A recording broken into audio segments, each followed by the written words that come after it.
Back to Patel sir.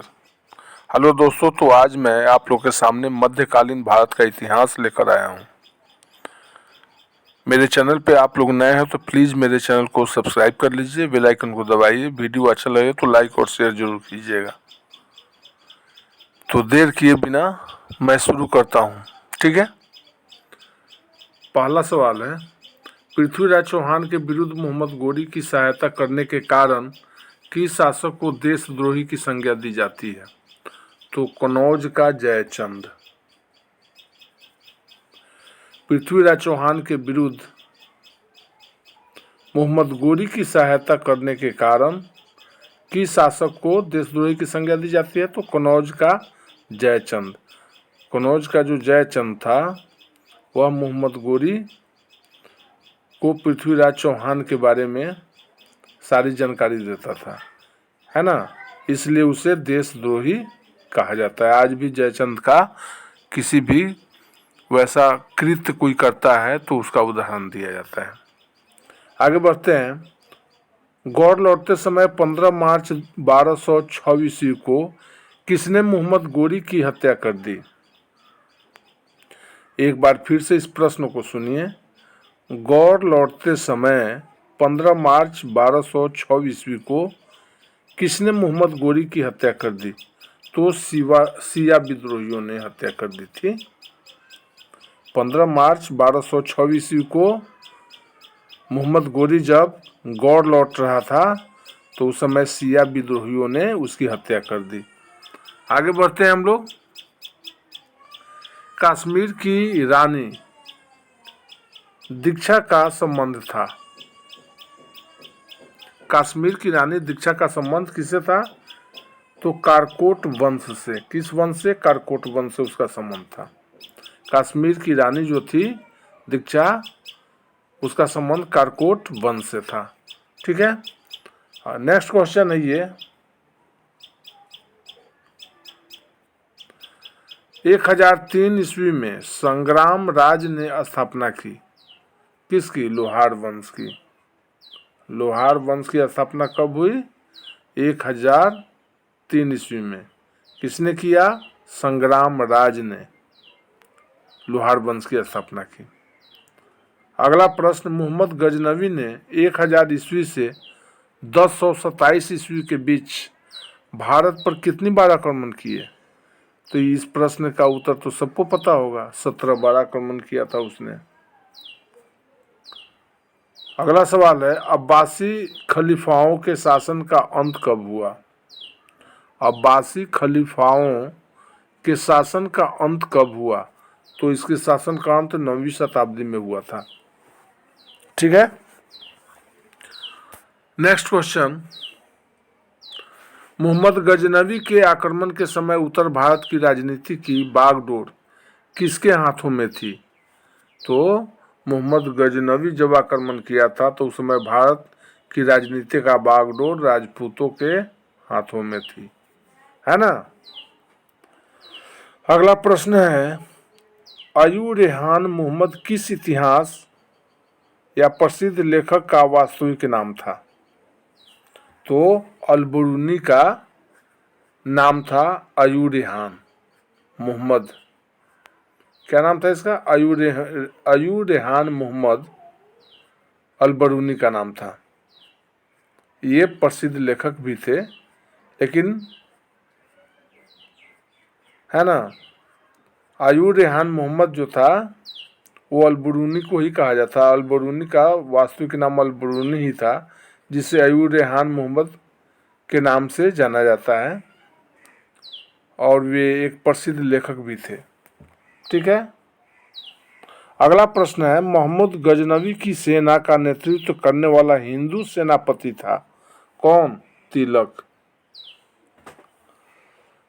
Mohammad Ghaznavi की सेना का जो नेतृत्व करने वाला सेनापति था वह हिंदू था, उसका नाम था तिलक, ठीक है। आगे बढ़ते हम लोग। सुल्तान की उपाधि धारण करने वाला पहला शासक था। सुल्तान की उपाधि धारण करने वाला पहला शासक था महमूद गजनी। याद रखिएगा इसे, सुल्तान की उपाधि धारण करने वाला पहला शासक था कौन? महमूद गजनी। अगला प्रश्न है ये, अब हम लोग दिल्ली सल्तनत में चलते हैं। 1206 ईस्वी से 1290 ईस्वी तक दिल्ली सल्तनत पर किस वंश का शासन रहा? तो 1206 ईस्वी से 1290 ईस्वी तक दिल्ली सल्तनत पर गुलाम वंश का शासन रहा। गुलाम वंश का शासन दिल्ली पर कब से कब तक रहा? तो 1206 ईस्वी से 1290 ईस्वी तक। ठीक है। अगला प्रश्न है, गुलाम वंश का संस्थापक कौन था? तो गुलाम वंश का संस्थापक था कुतुबुद्दीन ऐबक। गुलाम वंश का संस्थापक कौन था? कुतुबुद्दीन ऐबक। आगे बढ़ते हम लोग। कुतुबुद्दीन ऐबक ने अपनी राजधानी बनाया। तो कुतुबुद्दीन ऐबक ने अपनी राजधानी लाहौर बनाया। कहाँ बनाया? लाहौर। कुतुबुद्दीन ऐबक ने अपनी राजधानी लाहौर बनाया। अगला प्रश्न है, भारत का प्रथम मुस्लिम सुल्तान कौन था? भारत का पहला मुस्लिम सुल्तान कौन था? तो कुतुबुद्दीन ऐबक ही था। भारत का प्रथम मुस्लिम सुल्तान कुतुबुद्दीन ऐबक था, जिसने 2.5 दिन का झोपड़ा भी बनवाया था। अगले आगे ये प्रश्न है भी। 2.5 दिन का झोपड़ा एवं कुव्वतुल इस्लाम मस्जिद का निर्माण करवाया कुतुबुद्दीन ऐबक ने। ये 2.5 दिन का झोपड़ा जो है वह एक सचमुच में एक मस्जिद है, कोई झोपड़ी हट नहीं है। ठीक है ना। नाम दिया गया उस मस्जिद को 2.5 दिन का झोपड़ा, जो 2.5 दिन में ही बनवाया गया था। तो 2.5 दिन का झोपड़ा एवं कुव्वतुल इस्लाम मस्जिद का निर्माण किसने करवाया? कुतुबुद्दीन ऐबक ने। ठीक है। आगे बढ़ते हैं हम लोग। नालंदा विश्वविद्यालय को ध्वस्त किया। नालंदा विश्वविद्यालय जो बिहार में था उसको किसने ध्वस्त किया? बख्तियार खिलजी ने। नालंदा विश्वविद्यालय को ध्वस्त किसने किया? बख्तियार खिलजी ने। नेक्स्ट क्वेश्चन है, कुतुबुद्दीन ऐबक की मृत्यु हुई। तो कुतुबुद्दीन ऐबक की मृत्यु चौगान की क्रीड़ा के दौरान, माने खेल के दौरान, घोड़े से गिरने के कारण 1210 ईस्वी में हुई। ये कुतुबुद्दीन ऐबक की मृत्यु चौगान की क्रीड़ा, क्रीड़ा माने खेल होता है, के दौरान घोड़े से गिरने के कारण 1210 ईस्वी में इनकी मृत्यु हुई। किसकी? कुतुबुद्दीन ऐबक की। कब हुई? 1210 ईस्वी में। कैसे हुई? तो चौगान की क्रीड़ा माने चौगान खेलते समय घोड़े से गिरने के कारण। याद रखिएगा। तो बढ़ते हैं आगे।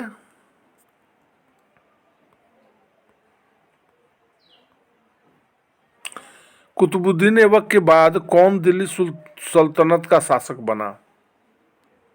कुतुबुद्दीन ऐबक के बाद दिल्ली सल्तनत का शासक कौन बना? तो दिल्ली कुतुबुद्दीन ऐबक के बाद दिल्ली सल्तनत का शासक बना आराम शाह। कौन? आराम शाह। अगला प्रश्न है, आराम शाह की हत्या करके 1211 ईस्वी में दिल्ली की गद्दी पर कौन बैठा? तो दिल्ली की गद्दी पर आराम शाह की हत्या करके इल्तुतमिश बैठा। कौन बैठा? इल्तुतमिश। कब? 1211 ईस्वी में। किसकी हत्या करके? आराम शाह की हत्या करके इल्तुतमिश ने दिल्ली की गद्दी पर आसीन हुआ। कब? 1211 ईस्वी में। ठीक है दोस्तों, आगे बढ़ते हैं हम। दिल्ली का प्रथम मुस्लिम शासक था। दिल्ली का प्रथम मुस्लिम शासक कौन था? इल्तुतमिश। ठीक है। दिल्ली का प्रथम मुस्लिम शासक कौन था? इल्तुतमिश था।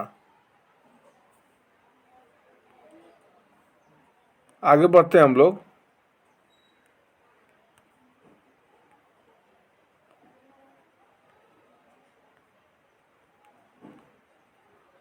और भारत का प्रथम मुस्लिम सुल्तान कौन था? कुतुबुद्दीन ऐबक। इससे भी याद रखिएगा, भारत का प्रथम मुस्लिम सुल्तान कुतुबुद्दीन ऐबक था।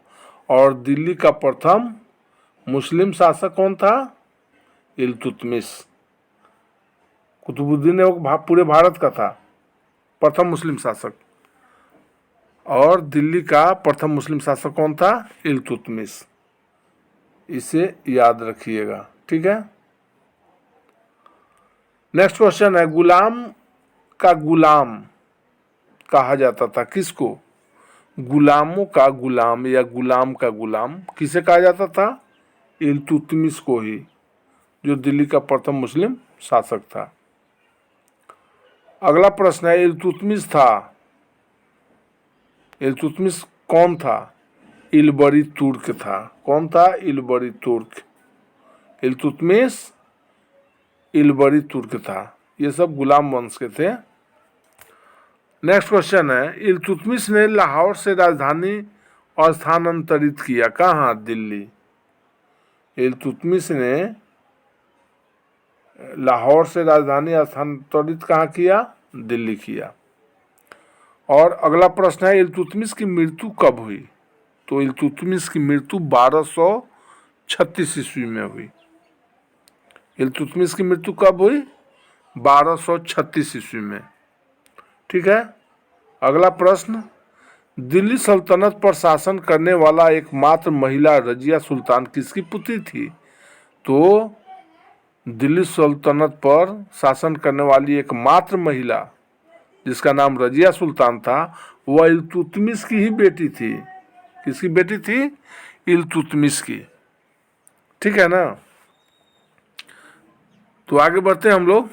अगला प्रश्न देखते हैं, मंगोल पहली बार सिंधु के तट पर देखे गए किसके शासनकाल में?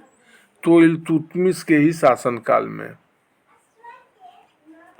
मंगोल पहली बार सिंधु के तट पर, सिंधु नदी के तट पर देखे गए कब? किसके शासनकाल में? इल्तुतमिश के शासनकाल में ही। नेक्स्ट क्वेश्चन है, दिल्ली के सुल्तान बलबन का पूरा नाम था? तो बलबन का पूरा नाम गयासुद्दीन बलबन था।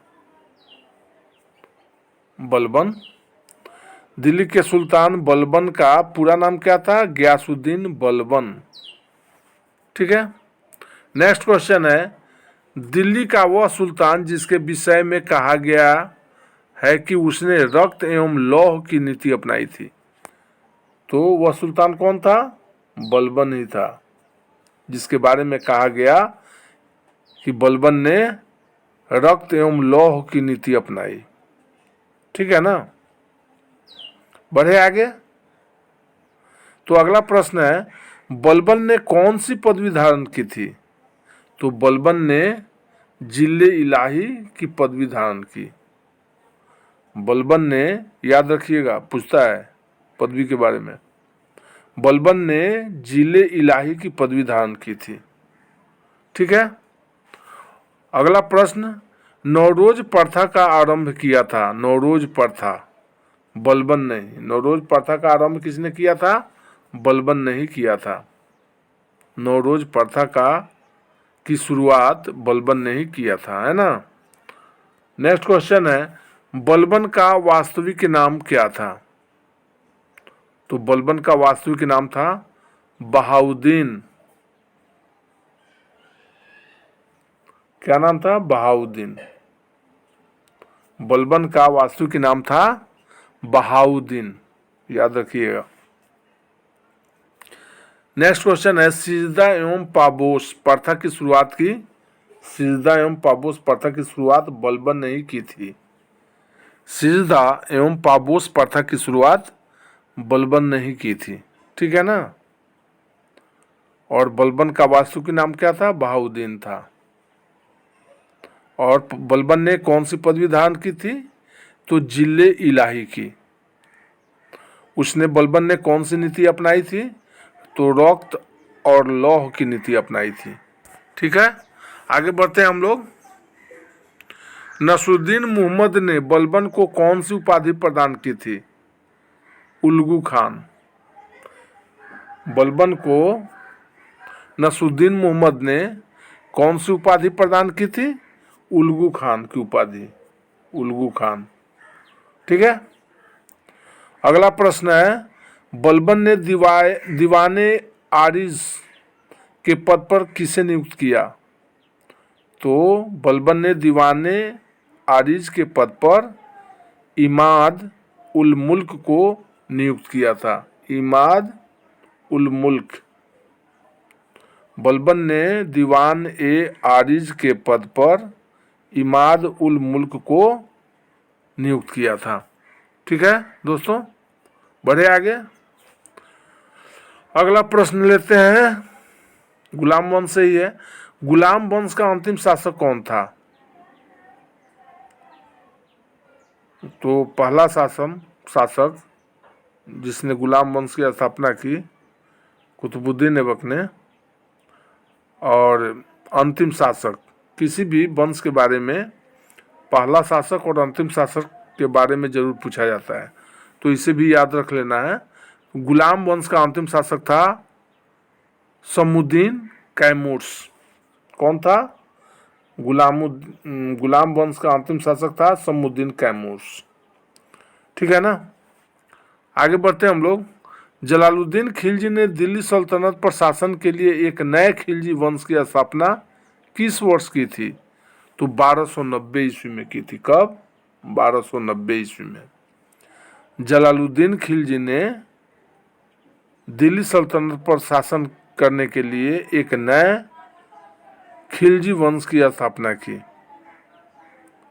कब? खिलजी वंश की स्थापना किसने किया? जलालुद्दीन खिलजी ने। कब? 1290 ईस्वी में। याद रखिएगा इसे। आगे बढ़ते हैं हम लोग। हजार दिनारी, ये है प्रश्न। हजार दिनारी के नाम से किसे जाना जाता है? तो मलिक काफूर को। हजार दिनारी के नाम से मलिक काफूर को जाना जाता है। ठीक है। अगला प्रश्न, अमीर खुसरो और हसन को दिल्ली के किस सुल्तान ने राज्याश्रय प्रदान किया था? माने राज्य में ही उसे आश्रय मिला था, रहने दिया गया था। अमीर खुसरो और हसन को दिल्ली के किस सुल्तान ने राज्याश्रय प्रदान किया था? तो अलाउद्दीन खिलजी ने। किसने? अलाउद्दीन खिलजी ने अमीर खुसरो और हसन को, है ना, राजाश्रय प्रदान किया था, यानी दिल्ली में ही अपने राज्य में ही उसे रहने दिया गया था। नेक्स्ट क्वेश्चन है, सल्तनत शासकों में पहला सुल्तान कौन था जिसने अस्थायी सेना रखनी शुरुआत की? सल्तनत शासकों में पहला सुल्तान कौन था जिसने अस्थायी सेना रखनी शुरू की? तो अलाउद्दीन खिलजी ने। याद रखिएगा, ये भी पूछता है हमेशा, बार बार पूछा जाने वाला प्रश्न है ये। सल्तनत शासकों में पहला सुल्तान कौन था जिसने अस्थायी सेना रखनी शुरू की? तो वह था अलाउद्दीन खिलजी। ठीक है। तो दोस्तों, अब मैं क्या कहना चाहूँगा आपको, बस वही जो मैं रोज़ कहता हूँ आपसे।